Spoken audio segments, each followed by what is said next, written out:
Hey everyone! Welcome to the Happy Flosser podcast. My name is Billy Lunt. I am your host, and I'm here to talk to you about all things dental hygiene to support you on your journey through the dental hygiene program. It is so great to have you with me today, and it is Oral Cancer Awareness Month. And so, oh my goodness, you guys, I'm so excited. I have Jonathan Jones back on the podcast, and what a perfect fit for the month of April to welcome Jonathan back to the podcast to speak to you about this really important screening that we do as healthcare professionals. And well, I'm not going to give it away. I'm going to let him talk and tell us what he's doing this summer and kind of let the conversation unfold. So, welcome, Jonathan. Great. Thank you so much, Billy, and thank you for having me on again. It's such a pleasure to be here and to be able to speak to your students and other hygiene students out there who are looking and getting into the profession. It's a very exciting time right now. So, It sure is. And from our last conversation, Jonathan and I have both been hygienists the same amount of time. We graduated the same year, just in different areas of the country. But I do feel like we share a bond in that connection. So Jonathan and I met, for those of you that don't know, at Under One Roof last year, which I think was such a great event. If you haven't been, you should go. And we experienced evolution together. So Jonathan, tell me what's happened and how things have unfolded since you went to Evolution last summer. so, since first meeting you last year at RDH Under One Roof and Evolution, I was approached by another speaker, Susan Cotton, who some of you may know. And if you don't know, definitely Google her, check her out.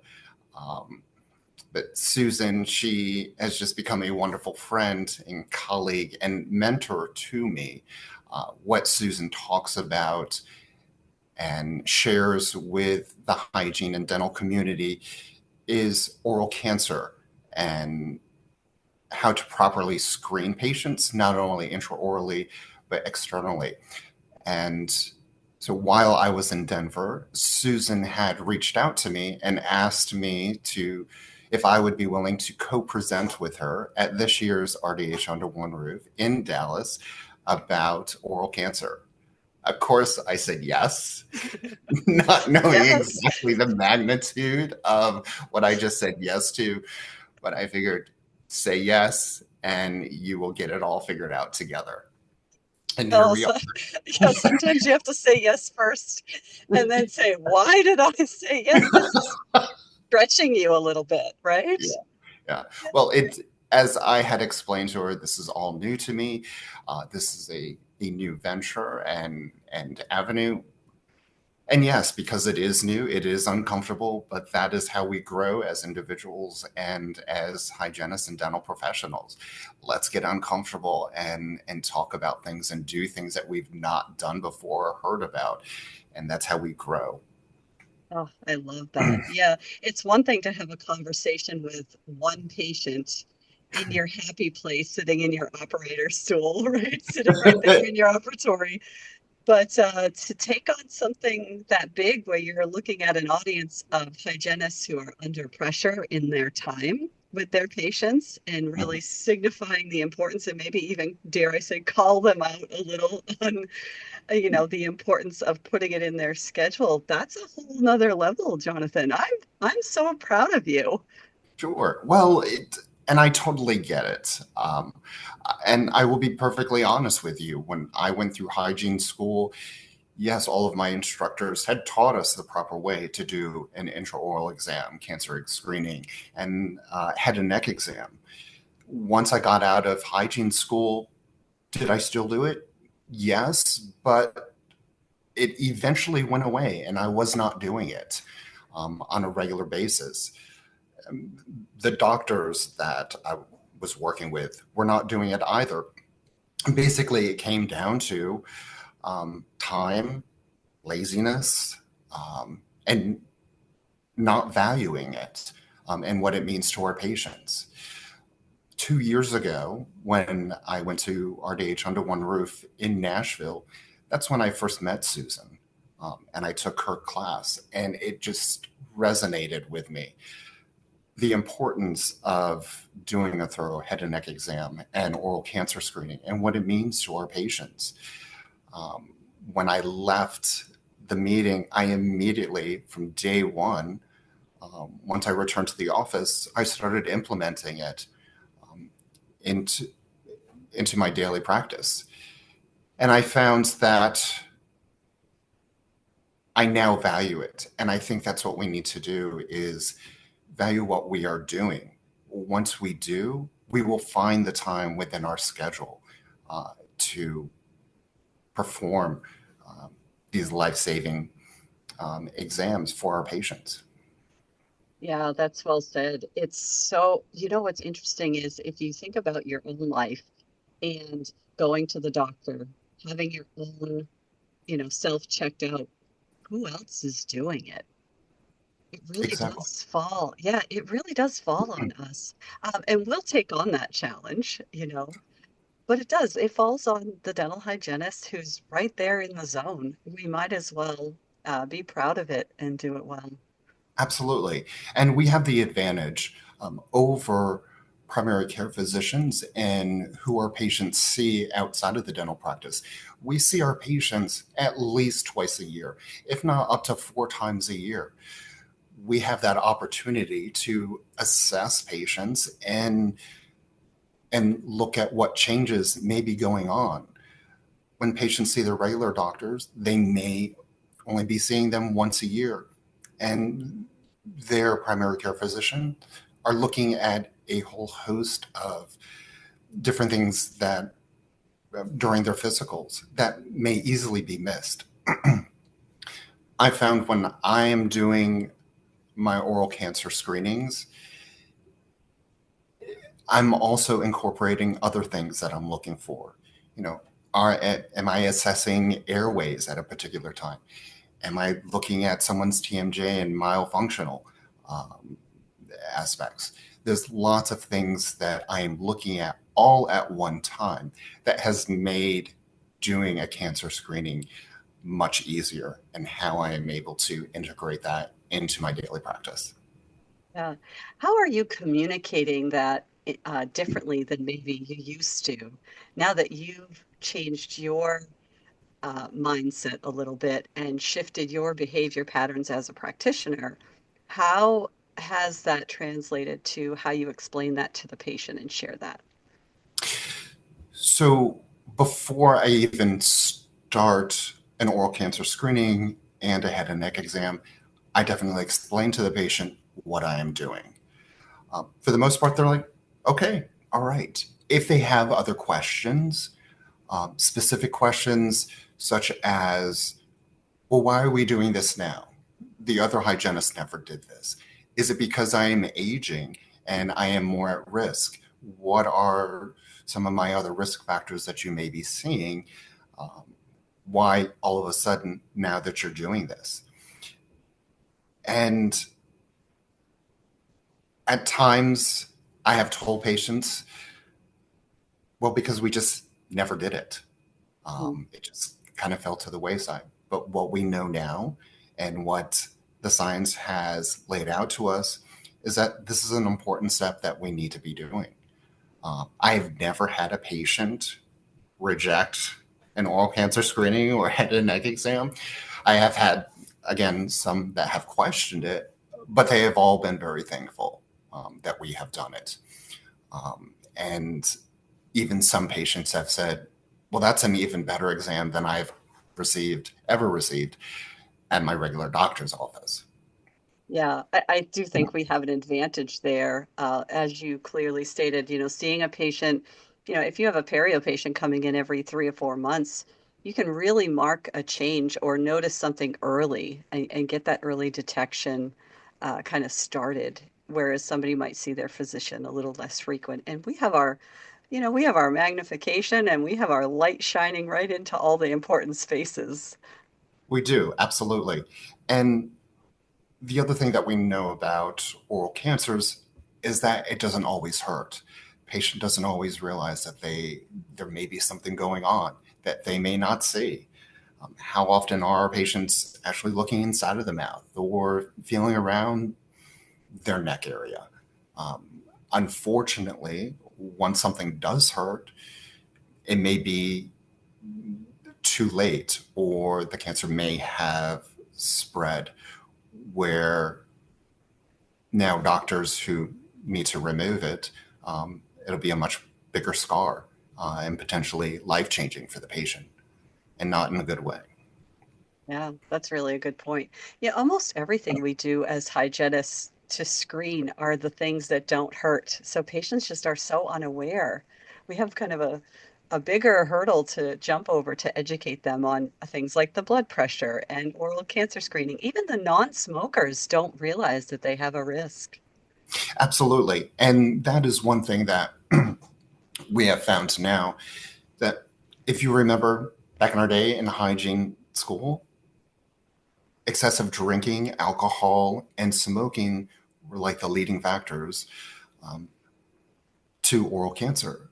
But now we're finding that yes, alcohol and smoking can contribute to oral cancers. The biggest contributor is HPV, or the human papillomavirus.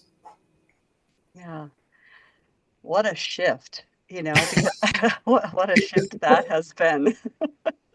It has been. And, you know, what we know about HPV is that it is a sexually transmitted infection, an STI. And now we need to be able to have open, frank discussions with patients. It's like, how do we approach patients with this potentially uncomfortable conversation Yeah. with them? The communication piece is probably very challenging as a new clinician and learning that as a student on, for students or new graduates when they get out there, I think that the fear is, what do I do if I find something that looks suspicious? And how do I approach that situation? Sure. Well, anytime that during the screening process that I do find something, I let the patient know. If it's something that I am feeling and palpating, I try and have the patient do the same thing as well. That way, they can feel exactly what I am feeling. They know exactly what's going on, so that they can, one, be able to continue to monitor the spot themselves until they are able to get a second opinion, whether it's to an ENT, oral surgeon, or to their regular physician. Then, once they have met up with whatever specialist or their physician, they will then be able to describe and point in the right direction exactly what we have found and where we have found it. So then that they can better diagnose and decide what is the next step for the patient. If it is something that is inside of the mouth, the intraoral camera has been definitely a Mm. lifesaver and a fantastic tool. How many times have we tried to give a patient a mirror and said, hey, look all the way back here in the back of Yes. the mouth? It's still dark. They cannot see. Being able to get that color photo, putting it up on a computer monitor, and being able to blow up that image, make that image bigger, and be able to point out to the patient, hey, this is exactly what I am seeing.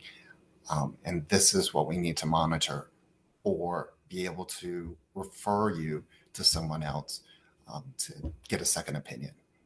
Yeah, yeah. Can you imagine doing dental hygiene without the intraoral camera? I can't even picture going back. How did we do all of that? I Just, don't know. And we were not wearing loops either. no, I know. A picture's worth a thousand words. We must have talked a lot. Absolutely. Or there was a lot of trust with our patients to us. Okay, I'll take your word that there is a cracked filling or a missing filling. Yeah, that's for sure. Um, So I am familiar with Susan Cotton and the Cotton method. What has been one of the biggest ahas that you've discovered by working with her? And without giving away your conversation and your presentation, which I will be attending it under one roof, what have you learned from her? Oh, Yeah, a lot, I'm sure. there is there is a lot. Um, I feel like she is so. steadfast. Like it doesn't matter how long she's been in the game of dental, she's still like holding her message so close to the passion that she has for it. And I see that in you, Jonathan, when I look at you. I can see why she approached you. I think there's a connection there. Oh, thank you. Thank you. Yeah. So the first time that I met Susan, I suppose that I had elevated her, put her on a pedestal, if you will. And still in my mind, I do, because she is somebody, um, she is the expert in her field, and she is someone that I truly look up to Hmm. and look for advice and answers to oral cancer questions that I may have. With that said, the many times that I have spoken to Susan or emailed or messaged Susan, she is still learning Yeah. and she is still open to new findings. And I do appreciate to be able to bounce ideas off of her, um, of new things that I have found or new things that I may think about, that I wanted to get her second opinion on. Yeah. She's a great example of someone who's just always growing. She is. Yeah, I'm just I'm just in awe of her. So, and she's tackling a really tough area. It's probably one of the most vulnerable things that our patients face if something happens and we share with them something that we have discovered during our screening. Absolutely. Yes. Yeah. So much value there, Jonathan. Sorry to leave you speechless. She means a lot to you, I can tell. She does very much so. Yes. Yeah. Well, I hope she listens and I hope she can hear that in your voice.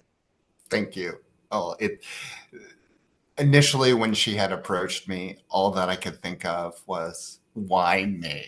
Oh, Why me? why not? Out of the thousands of other hygienists, and I'm sure I am not the only one out there that is just as passionate about this. Why me?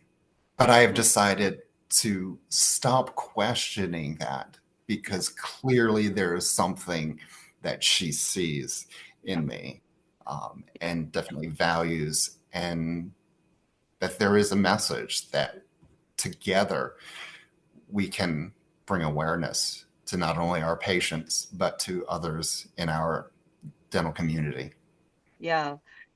Well, Jonathan, you make me want to do a better job the next time I have a patient in my chair. Just by when I talk to you, you help people elevate their own idea of their potential. You just do that with people. Thank you. Yeah. And she probably sees that and she's like, well, this is a very important subject of mine. And if he has a natural ability to challenge others in his field to elevate themselves, then why not bring you on to elevate the thing that's most important to her? Mm. I think it's a great team. I think it's great. It'll be Oh, lots of fun. well, I'm looking forward to your presentation. Um, what is your primary focus? What message do you want to send to your audience? With the presentation with Susan. Yeah.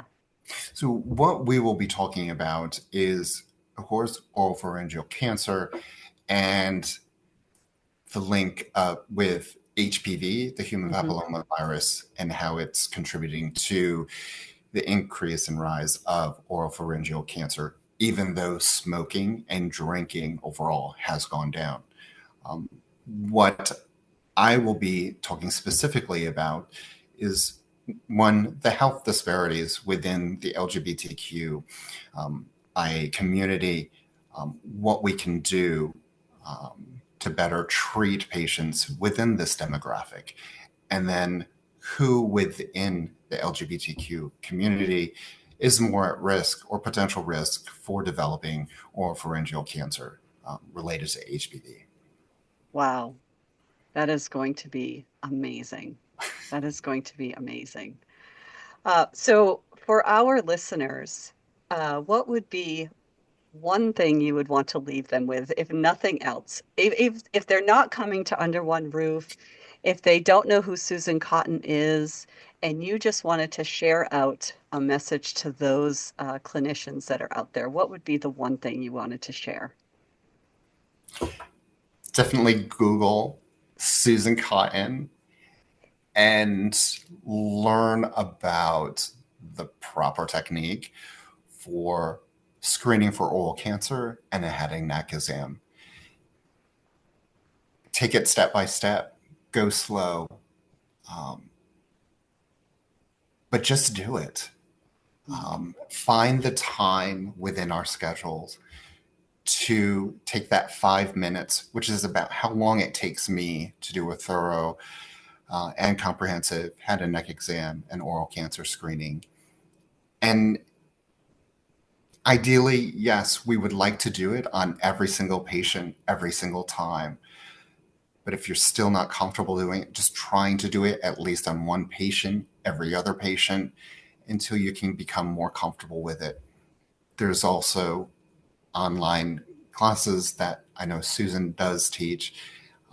You can download her PDF on how to properly screen for oral cancer as well.